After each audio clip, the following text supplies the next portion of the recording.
being able to go deep into your subconscious, which defines almost everything we do, by the way. Say 98% of what we do is defined by the subconscious. And in that subconscious, we have the stored ancestral information. Normally we don't tap it because we are so busy and so distracted by everything that we forget about the greatest wealth of intellect, which is the indigenous intellect.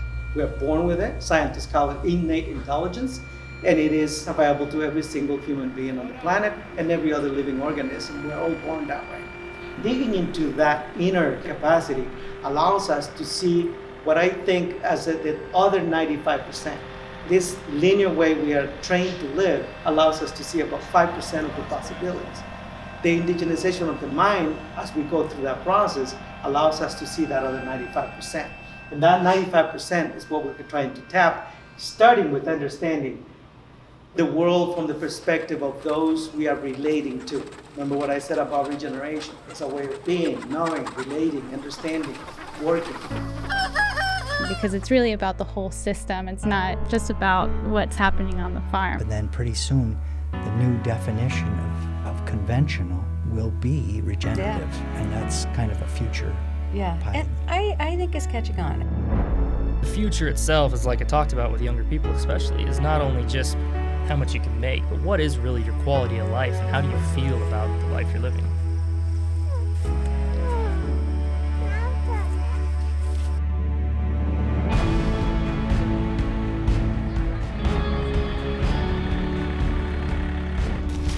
We focus on turning nature's energy into nutritious food that is good for you and good for the planet.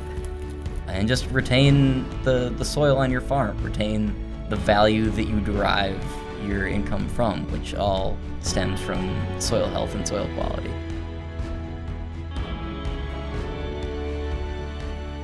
Instead of being a reactive system, we're trying to be proactive and take the knowledge and wisdom that does exist in these communities and apply it. And so we think of all the families of trees, families of organisms and birds and winged animals and so on that are part of this poultry system. And so as we think of that relationship to those other living systems on the planet, and we are as working with them as part of a food system, which is what we are here for, we have to first understand the world from their perspective. Chicken is a jungle fowl.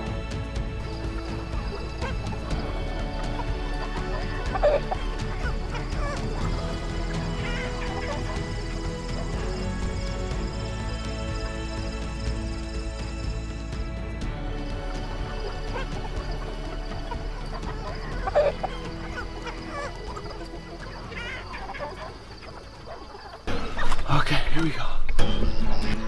Look at the farm from up here. Just look at it. This is the life. Restoring this piece of land, you should have seen it before. Just rows of corn. Tilled every year, sprayed every year, tilled again. Now look at it. Thousands of tree crops, animal integration, diverse understory, mycelial networks. Look at all that organic matter getting sent out there.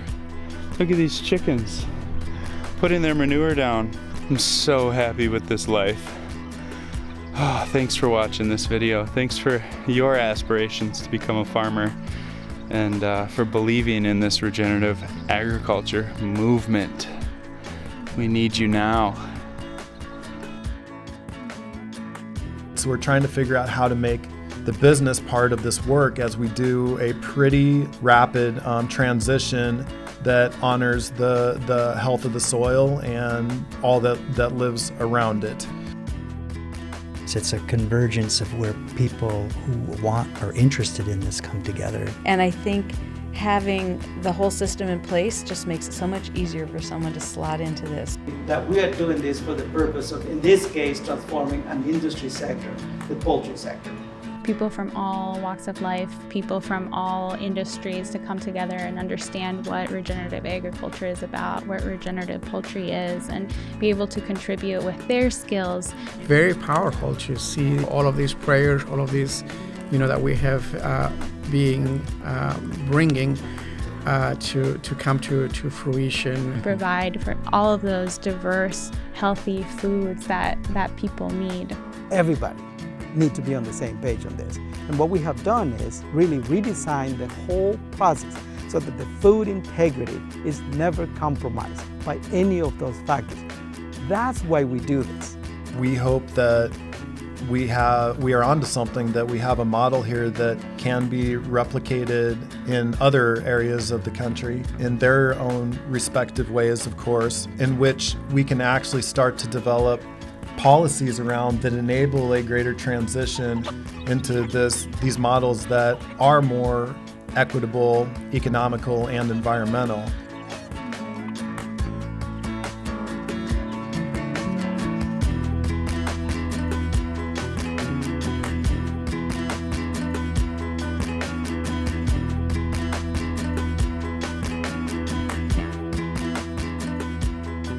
And so I am grateful that we have found this pathway so that by raising chickens, we can bring a easily accessible, culturally compatible, economically feasible, globally applicable blueprint so that we can scale one sector. And that is how we chose chickens.